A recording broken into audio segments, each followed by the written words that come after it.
As I sat in the van's front seat, it felt like my world was crumbling around me. My mind was in complete chaos. The little warning signals that had been going off in my head all week turned out to be right, but I had brushed them aside. Something had been wrong since last Tuesday evening when Isabella mentioned she had seen a doctor about a yeast infection. The doctor prescribed some medication and told her to avoid intimacy for at least a week. The way she told me this didn't sit right. Isabella hadn't had a yeast infection in years, and she knew how to prevent them. More warning signs started flashing in my mind. I shook my head and stayed quiet. Earlier in the week, probably on Tuesday, the day she spent with him, she seemed completely different and distant during dinner. More alarm bells rang in my head. After dinner, she went to the bedroom to lie down. I watched TV for a couple of hours before heading to bed. When I entered the bedroom, Isabella wasn't asleep, but there was a coldness between us. As I got into bed, she turned off the lights and didn't respond when I said goodnight, lover. Throughout the week, her aloof and distant behavior left me confused. I tried several times to talk to her, trying to understand what was bothering her, but she dodged my questions and didn't give direct answers. I assumed it was the yeast infection affecting her because she was in the middle of her cycle. Despite my busy week at work, on Thursday morning, just before lunch, I tried to call Isabella to invite her to lunch like we often did. There was no answer at home or on her cell phone. This was odd because Isabella, like most women, usually kept her phone close. I didn't leave a voicemail and called again, and this time, the alarm bells in my mind grew louder. Whatever was troubling Isabella needed to be addressed openly. I planned to take her away for the weekend, thinking that some quality time together might help us talk through whatever was troubling her. We needed a serious, heart-to-heart conversation about the state of our marriage. I even considered confessing my past mistake and renewing my commitment to our vows, assuming the timing was right. But then, Isabella dropped a bombshell. She knew about my affair with Stella and the hurt I had caused her. Instead of confronting me calmly, she retaliated by having her own affair to punish me for my unfaithfulness. That was why she had been so distant, making up excuses to avoid intimacy all week. As I sat in the van, my mind kept going back to this mess. It all started with my mistake, my moment of weakness with another woman. Isabella found out through an email from Stella but never confronted me directly. Instead, she chose revenge. She could have easily confronted me, and I would have confessed and promised never to cheat again. I could have explained how sick I felt when I got back from that work trip. When I came home from that week-long project at the resort, I was overwhelmed with guilt. I wanted to confess everything right then, but held back, thinking it would just cause her unnecessary pain. I hoped the incident would fade away, forgotten by both Stella and me. I believed there was no point in hurting Isabella over a one-time mistake, so I kept it from her, only to have it blow up in my face later. Now, our marriage is in shambles, and its future looks bleak. The more I thought about it, the more I realized Isabella went way too far with her revenge. My indiscretion wasn't meant to harm her intentionally. What she did was calculated and meant to cause maximum damage. It wasn't just about settling the score, it was about spite. She wanted to hurt me deeply. Maybe she even found a way to end our marriage and be with another man. She talked about how exciting it was to be with someone new and blamed me for her unfaithfulness. It was easy for her to put all the blame on me, saying it was my fault she cheated. I just couldn't accept her accusation fully. Sure, I'd been unfaithful, but the way she was retaliating was on a whole different level. My mind kept trying to find some justification for why she continued her affair even after she thought she had evened the score. Why didn't she just stop there? Why did she drag me into this mess and make me witness her betrayal? Just telling me about her infidelity would have been enough punishment. But no, she needed to utterly humiliate me and cut me to the core. My actions might have hurt our marriage, but her behavior over the past 5 days was far more destructive. I couldn't shake the feeling that Isabella's revenge had gone way too far. She took it to an extreme that was unnecessary. Even after her first encounter with him, there was still a chance for us to repair our relationship. But now, here I was, grabbing a pen and paper from the glove compartment, hastily writing a message. "Don't come home. We're through. Your ex-husband." The note screamed at me, making me question if I could actually go through with this. Could I really leave the woman I loved? Did she love me the same way? If she did, why was she being so spiteful? Why did she keep threatening that we might separate? Had she already decided our marriage was over and just wanted to humiliate me further? I walked back into the bar, handed the note and a $20 bill to the bartender, and said, "Give this to Isabella when she returns, okay?" The bartender gave me a knowing look, probably understanding the note's contents without reading it. He nodded, taking the note and money. "I'll give it to her as soon as she comes back," he said. I left the bar, feeling a wave of despair wash over me. My knees felt weak, my mouth went dry, and tears filled my eyes as I stumbled back to the van. I took a deep breath before driving away. Leaving meant ending my marriage, while staying could make my life even more miserable. The bar faded in my rearview mirror, and tears streamed down my face. The drive home felt like a nightmare. Part of me wanted to turn around and face whatever Isabella had planned, but my wounded pride silenced that thought. What's done is done. My mind was in chaos as I pulled into our driveway.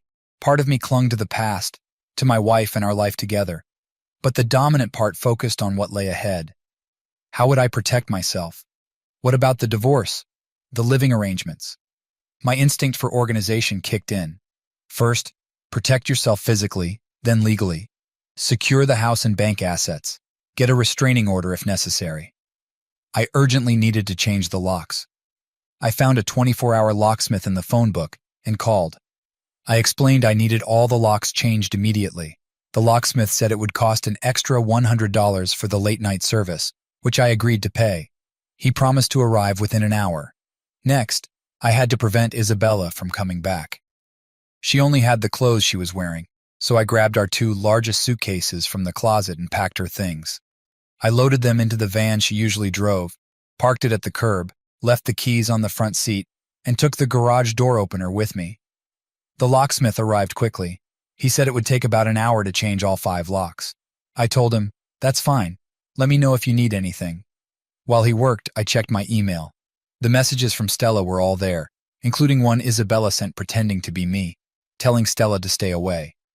Stella hadn't responded, signaling the end of the affair.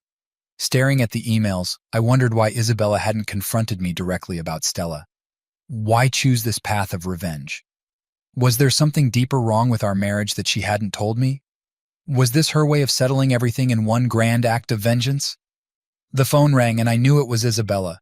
I let it go to voicemail. With the speaker on, I heard her trembling voice.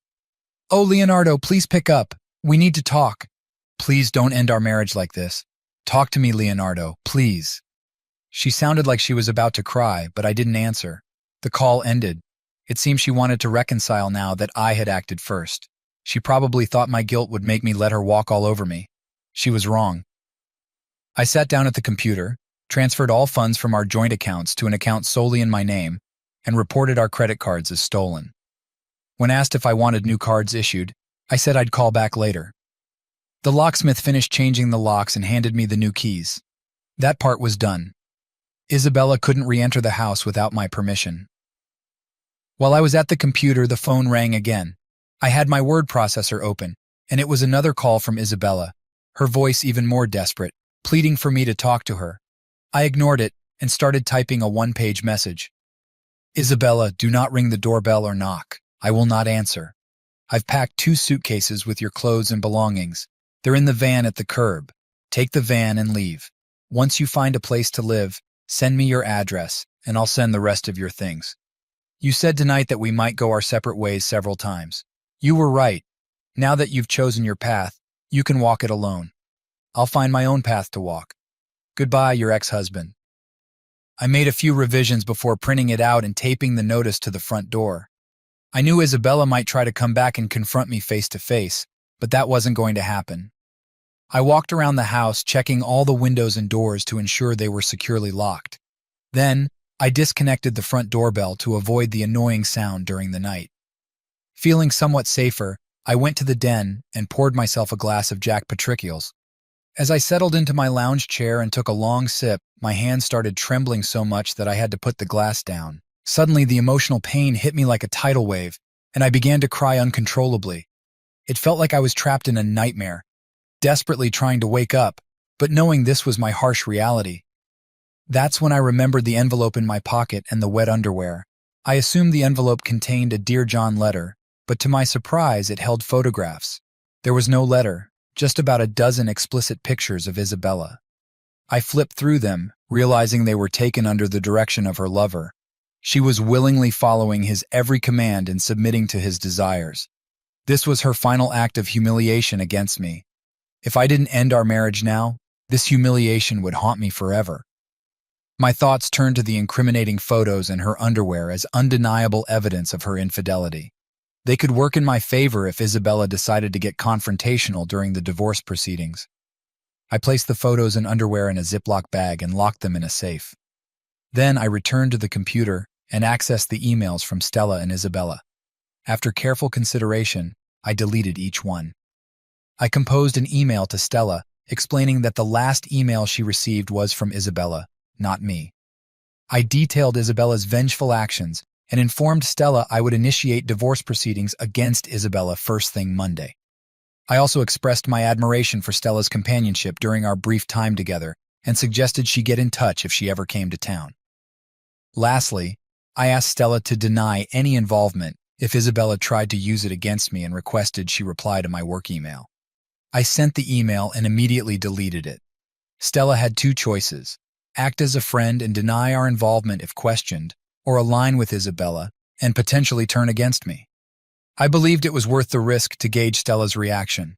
With nothing more to do that night, I finished my Jack Patricials, took a shower, and went to bed. Suddenly, there was loud pounding on the front door. I knew it was Isabella without looking. Her voice followed, pleading for me to let her in and begging for a conversation. The banging continued for about 15 minutes before stopping. I stayed in bed with all the lights off, the house enveloped in eerie silence. Then, I heard a car engine start and drive away. I got up and looked out the window. The van was gone. I didn't know where she had gone, and frankly, I didn't care. Sleep eluded me as I lay in our marital bed, a place where Isabella and I had shared many passionate moments. Sunday morning arrived, and I felt even more exhausted than the night before. The stress and tension were taking a toll on my mind and body. Preparing breakfast for just myself seemed pointless, so I got dressed and decided to go to IHOP.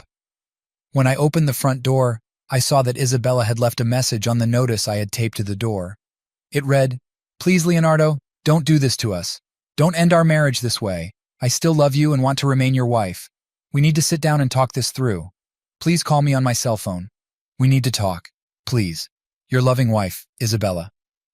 For a brief moment, my defensive walls wavered as I read her note, but my wounded ego quickly reasserted itself, fortifying those defenses. A small voice inside me kept insisting there were too many unanswered questions, too much spitefulness, too much hatred to be brushed aside. I knew that voice was right. My emotions often swung wildly because of my deep love for my wife, but the unshakable truth was that she had gone far beyond just getting even. There was a side to Isabella I had never known. When I read her note again, I noticed there was no apology, no, "I'm sorry." She hadn't apologized in the 2 phone messages she left me either. Why not? If she truly wanted to patch things up, why wasn't she even pretending to be remorseful? Something must have happened in Isabella's life last week that made her ramp up her actions beyond her initial revenge affair. I racked my brain trying to figure it out, but nothing came to mind right away. I'd need to ponder these questions much longer and harder to come up with an answer. Breakfast was a welcome break. I was starving, and the food hit the spot. My mood lightened a bit as I scanned the morning paper. The news was as usual. The Middle East was in chaos, with no one able to broker peace. It was all about deep-seated hatred and endless cycles of retaliation. Suddenly it struck me, why didn't Isabella want to make peace between us first? Why did she feel the need to retaliate so brutally? Was her love for me so fragile that my one mistake deserved such utter humiliation? As I paid the bill, the young woman at the cash register smiled warmly and said, "Have a great day, sir." She handed me my change, and I wondered if this day would turn out great or not. Only time would tell. The drive home was smoother, my hunger was gone, and my thoughts were now on the upcoming events of the next week. What about the divorce? Should I start the process now, or wait a bit longer? As I turned onto my street, I saw Isabella's van parked in front of our house. This wasn't the right time for a face-to-face with her. I hadn't sorted out my feelings or found a way to justify all her actions. I quickly turned the car around and drove away.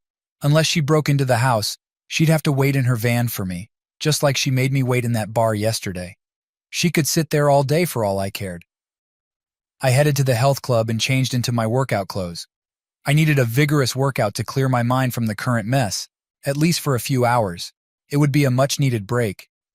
During my workout, I bumped into an old college buddy, Henry Kensington, who had recently gone through a divorce. Curious, I asked him about the process of filing for divorce and what pitfalls to avoid. Our conversation was very informative, ending with Henry giving me the contact information for his divorce attorney. Now I had a clear direction for my next steps. I planned to call the attorney the next day, Monday, and start the paperwork.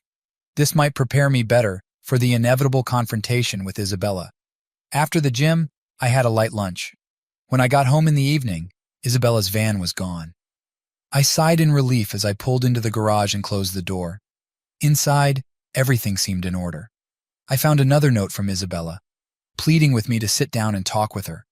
Still, no apology or, "I'm sorry." I locked the door behind me. A warm shower, a couple of Excedrin PM, and I was off to bed. I needed rest, both physically and mentally, to prepare for the coming week.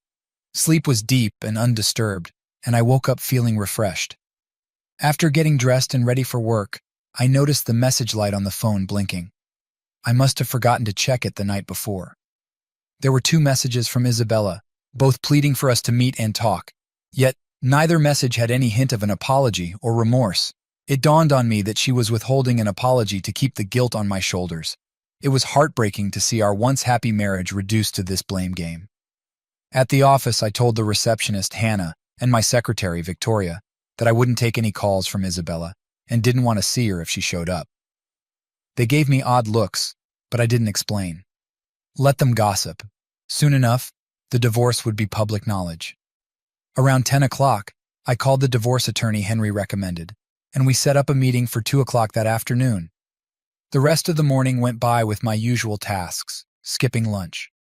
At 1:30, I told Victoria I was leaving for the day and to call me on my cell in case of emergency. As I turned to leave, she mentioned Isabella had called 4 times that morning. I didn't comment and just headed for the elevator. The meeting with Charles Carrington, the divorce attorney, went smoothly. He started with his fees, then we got into the details. I handed over the photos and the stained underclothes Isabella had given me. I didn't explain how I got them, just that Isabella knew I had them. Charles seemed curious, but didn't push for more information. The evidence I provided, along with the brief account of Isabella meeting her lover, was enough for him to start the divorce process based on her adultery. I didn't mention my affair with Stella to Charles. My hope was that if Isabella brought it up, I could deny it more effectively. If Stella and I both denied it, it would be Isabella's word against ours. I still hoped Stella would side with me.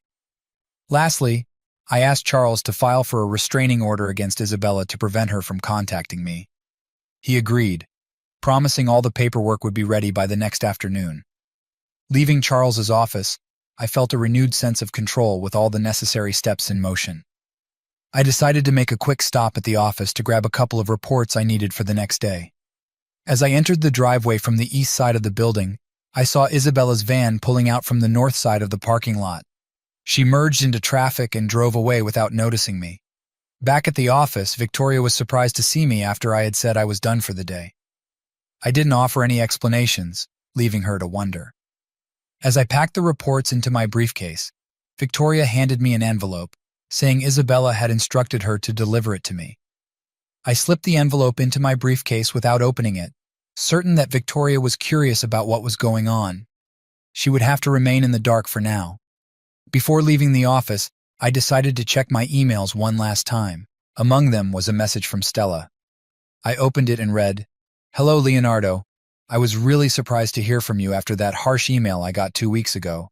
It shocked and hurt me deeply. Now that I know it wasn't from you, I feel relieved. I'm sorry to hear about the trouble between you and your wife that seems to have started because of me. It's unfortunate that your wife is so vengeful. I know you will do what's best for you. As for our affair, it's a secret I will never tell anyone. You can trust me on that. If I'm ever in town, I'll call you and we can catch up. Good luck, your friend Stella." This was the denial I needed. With Stella's backing, I felt ready to counter any accusations Isabella might throw at me during the divorce proceedings. I quickly replied, thanking Stella for her support and expressing my hope to see her soon. After sending the response, I deleted both emails. In the parking lot, I retrieved the envelope Isabella had left for me from my briefcase. This letter was different from her previous notes and phone messages. It had a more defiant and threatening tone. No longer asking to talk, it read, "Leonardo, this is your last chance. I've tried to get you to call me and for us to talk this out over the past 2 days. You keep ignoring my calls and throwing me out of our house. You can either call me on my cell phone and arrange a meeting, or you will be served with divorce papers this week. There won't be another chance if you don't call me today. Your wife, Isabella." Instead of feeling upset or threatened, I found myself smiling. Isabella had shifted from pleading to issuing threats. She was trying to claim the moral high ground again, but her threat of divorce felt hollow since I had already signed the note at the bar as her ex-husband. My intentions should have been clear. Driving home, I considered my options. I could ignore the letter. The divorce process was already underway. Isabella was locked out of the house and I had the upper hand. Or I could arrange a meeting with her in a public place for a final face-to-face conversation. I could bring the divorce papers and serve them to her there. When I got home, Isabella's van wasn't in sight. This was a good sign. Inside, everything was as I left it, with no signs of forced entry. I wondered if Isabella had thought about getting a locksmith to let her in, but it seemed she hadn't. The message light on the phone was blinking. Isabella had left a concise message. "Leonardo, I left a note at your office today. I hope you've read it. If I don't get a call from you tonight, I'll have no choice but to see a divorce lawyer." Her message was brief and straightforward, yet again using what she thought was an empty threat. I decided that meeting her one last time to serve her with the divorce papers was the right move. However, I wanted to have dinner first and let her stew a bit longer. It was nearly 8 o'clock when I finally called her cell. The phone rang a few times before I heard her voice. "Hello, this is Isabella." "Hi, Isabella, it's Leonardo," I said. There was a pause before she responded. "I wasn't sure you'd call," she said, her tone laced with sarcasm. "You got my message?" "I did," I replied, staying calm. "You've made it clear you want to sit down and talk. Is there really anything left for us to say?" "I want to hear you say in person that it's over," Isabella insisted. "No more notes, no more cold shoulders. We were passionate lovers once, Leonardo." "All right," I agreed. "Let's meet for dinner at Mario's tomorrow night at 6:30. Isabella agreed to the plan. As we ended the call, she said, "I still love you, Leonardo." Her declaration hung in the air. I briefly considered extending this sentiment, but common sense took over. It was time to end this once and for all.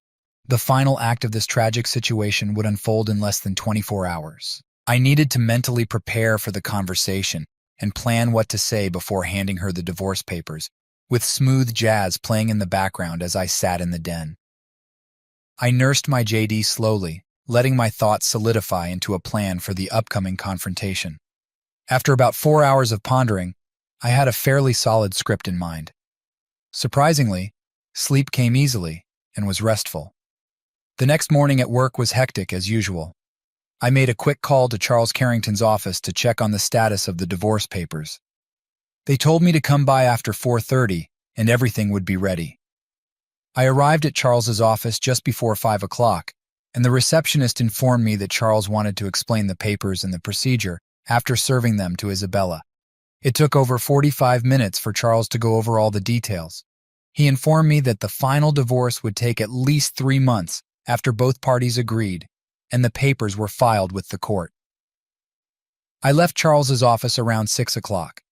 The drive to Mario's would take about 15 minutes, so I would be on time for my 6:30 meeting with Isabella. As I entered the restaurant, the hostess greeted me with a warm smile. My ego wanted to believe she was impressed by me. I responded with a smile and asked if she had seated Isabella Montague.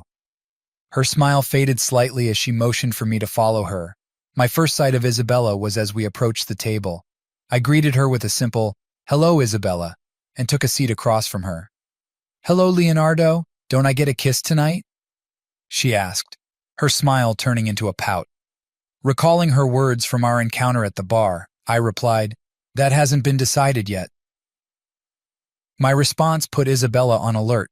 She likely believed her charm would win me over, but now she had to rethink her strategy. The waitress came over and asked if we wanted drinks.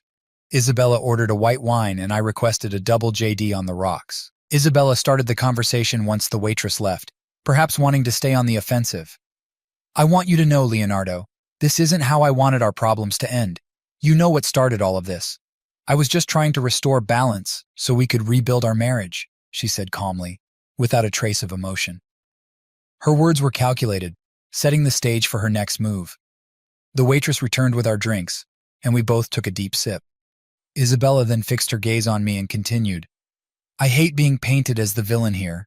I acted out of hurt and frustration because of your affair with Stella. This mess is your fault. Her eyes were intense, trying to make me feel guilty while ignoring her own actions. The waitress came back to see if we were ready to order. I asked for some appetizers and another round of drinks. Isabella sat quietly, expecting an apology or response from me. None came. I kept my gaze steady as I finished my drink. So it's all my fault? You've done nothing wrong? I asked firmly, without any hint of apology. Yes, Leonardo, it's entirely your fault. You hid your affair from me, probably planning to keep seeing her. Isabella's tone grew sharper, like the sting of a viper. I wanted you to see that two can play the same game. How does it feel now? Our drinks and appetizers arrived, and I told the waitress not to disturb us for the next 15 to 20 minutes. She left with a cold shoulder. I needed uninterrupted time to deliver my message to Isabella. First of all, Isabella, this whole situation makes me sick. Yes, I had an affair with Stella at the resort. I won't deny it. My only defense is that I didn't start it. I would have told you everything, but now it's pointless. Isabella looked ready to speak, but I quickly interrupted. If you cut me off again, I'll leave you sitting here alone. My words and demeanor made it clear that it was my turn to talk. It's pointless now, because your response was extreme and vindictive. After you found out about Stella and me, you could have confronted me. I would have been repentant and ready to face your anger. But instead, you chose a spiteful revenge plot. During those 4 nights of your affair, you could have come to me with the truth, and we could have dealt with it together. But you didn't. Had you confronted me with the truth after I admitted my affair, I might have been the repentant husband you deserved. I might have even forgiven you for your own mistake, the one you felt compelled to match and exceed. You bragged about 13 times in 4 days when we met at the bar. Why 13? Why did you feel the need to outdo the number of times Stella and I were together? Isabella seemed about to respond, but I held up my hand to stop her. Not now, Isabella. You'll have your chance to speak. Let me finish without interruptions. My voice was firm and unyielding. As I was saying, it's not just the need to balance the scales that has blown this out of proportion. I could have understood tit for tat, but what I can't grasp is why you felt the need to go beyond parity. After the 7th time or the 4th day with your lover, when you drove us to the club on Saturday, you had more than payback in mind. You mentioned more than once that the outcome of that evening was uncertain and that we might just go our separate ways. Isabella sat there, her face emotionless, a perfect poker face. Her lack of reaction only fueled my resolve. The implied threat, that we might not leave together, that she might not even want to leave with me, had deeply wounded my self-esteem. I couldn't help but wonder how we had reached this point. My words were slow, deliberate, and clear. You had already admitted to going far beyond an eye for an eye. So what drove you to bring me to witness your infidelity? Why continue your affair right in front of me? Why humiliate me so thoroughly? Why the photographs? Why the damp underwear? Throughout our 4-year marriage, I never suspected such a dark side to your personality, a side that seemed to crave excessive revenge whenever threatened or wronged. You had always been loving and caring toward me, making this even harder to understand. While it may sound like an excuse, the reason I didn't disclose what happened between Stella and me at the resort was that I didn't want to hurt you further with my infidelity. I could see Isabella shifting uncomfortably in her seat, yet she remained silent, her eyes betraying nothing. The 5th day introduced something new, something that drove you to want to completely dismantle me. I still can't make sense of the 5th day. It was unnecessary to achieve the retribution you initially sought. You had already settled your score. You even told Patrick on the 1st day that the affair would last only 4 days, after which you would never see him again. So why did you feel compelled to take me to the club on Saturday and initiate a fifth day of extramarital activities with Patrick? I paused, giving Isabella a moment to respond, but she remained silent and motionless. All these questions overwhelmed me as you walked away from the table on Saturday. It made no sense to me then, and it still doesn't make sense to me now. If you're wondering why I left the club after you went off with your lover, it was because I couldn't find a rational explanation for why such profound humiliation was necessary. There seemed to be more to it than I could logically comprehend. All of a sudden, I realized that I didn't truly know you as well as I thought, and I could no longer predict your next actions. Isabella's poker face finally cracked, shifting to a look of vulnerability, as if she were a child about to explain why she disobeyed her parents. She licked her lips before speaking. I think I understand what you're trying to do here, Leonardo. You're trying to shift the blame for our marriage crisis onto me. I won't allow that. You broke your marriage vows first, opening the floodgates, and now you must face the consequences. Isabella, I'm not here to shift blame. All I'm seeking is an explanation for why the fifth day was so significant to you. Why did you feel the need to push your revenge to such an extent? That's all I'm asking. No blame.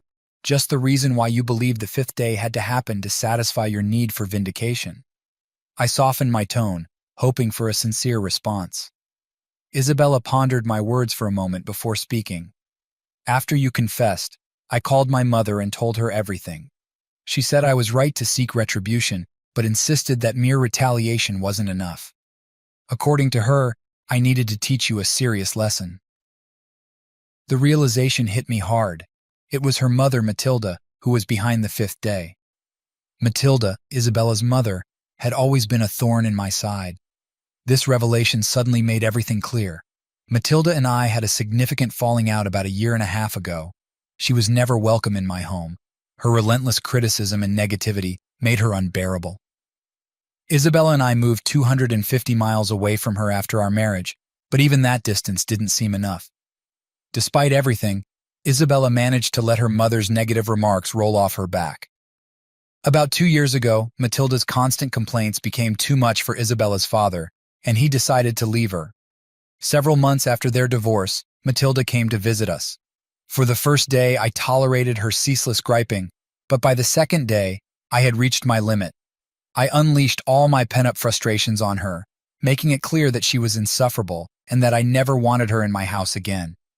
My outburst distressed Isabella, but she stood by me. Matilda left the next day and never returned to our home. So the revenge of the fifth day wasn't Isabella's idea. It was her mother's influence, a misguided notion planted by Matilda. It was now glaringly obvious.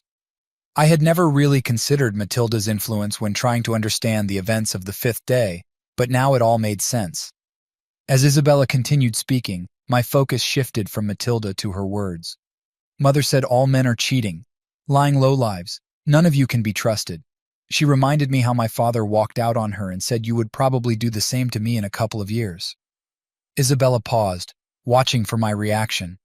I could feel my expression change as I processed what she was saying.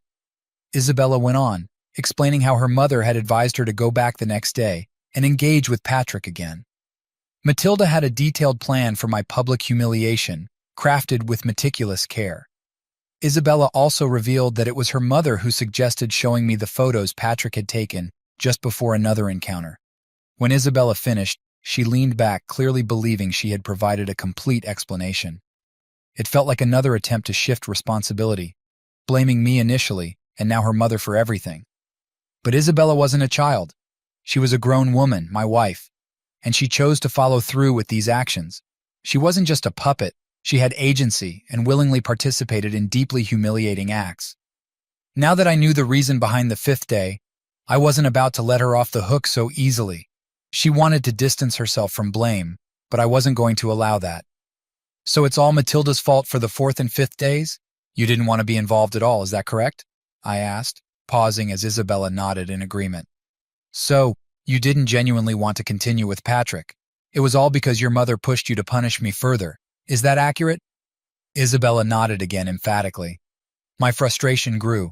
Isabella was trying to dodge any responsibility, hiding behind her mother's influence. She seemed to think this absolved her of the pain she caused. My anger simmered as I remembered everything that had happened. Not once had Isabella shown remorse or offered an apology. She clung to her innocence and blamed everyone else for her actions. "I think you're lying, Isabella," I said loudly, drawing the attention of nearby diners. Her face reddened with embarrassment as she struggled to respond, but I continued before she could speak. "Remember, it was me you took to that bar on Saturday. It was me you humiliated publicly. It was me you taunted with those incriminating photos. Despite your attempts to blame others, I was there. I heard your words, meant to belittle and shame me. The tone of your voice suggesting you might not leave with me wasn't your mother's. It was yours. Your actions were calculated and vindictive. Maybe it started as your mother's idea, but when it came to executing the plan, it was all you. Your anger, your desire to rub my face in your infidelity were all on full display. That's why it's over between us. Your loving facade hid deep-seated resentment, likely inherited from your bitter mother. You're a hypocrite, Isabella. You wanted everything to happen just as it did. I'm sure if I had stayed and waited for you, you would have demanded the freedom to see Patrick whenever you wanted. You've shown no remorse, no regret. You may think you know me, but you're clueless. Now that I've experienced another man, Patrick won't be the only one sharing my bed." Her retort was filled with venom, but I was prepared. I reached into my coat pocket and pulled out the papers. Her eyes widened as she realized what they were. "I'm done listening to your excuses, Isabella. Here are the divorce papers. They give you the freedom to be with anyone you want. There's also a restraining order preventing you from contacting me in any way. If you try, I'll have you arrested. I'm finished with you." I stood up to leave. Isabella was speechless as I placed the papers in front of her. "One last thing. There's a pre-addressed envelope so you can inform me of your new address. This weekend, movers will come to pack your remaining belongings. They'll be kept in storage until you tell me where to send them." I left two $20 bills on the table, and as I turned to leave, Isabella shouted, "You damn bastard! I'll show you who walks out on whom." All eyes turned toward Isabella. I simply smiled and mouthed one word: salt. As I walked out, a thought came to me. I had read somewhere that to predict what your wife will be like in 25 years, observe her mother today. This brought a wry smile to my face. After all, I had only invested 4 years in this resentful woman. It was better to uncover her true nature now than later. Like mother, like daughter. The divorce proceeded relatively smoothly, with only one major hiccup. When the judge questioned Stella about our supposed affair, she denied it convincingly, just as she had promised. Isabella erupted in anger, nearly being held in contempt of court. I haven't seen Isabella since the day our divorce was finalized almost 3 years ago. I remain unmarried, enjoying the company of various women. Whenever a relationship seems to be getting serious, I suggest meeting their mothers. After a few dinner dates with both mother and daughter, I usually decide that staying single is the best choice. Wherever you are, Isabella, thank you for the valuable lesson.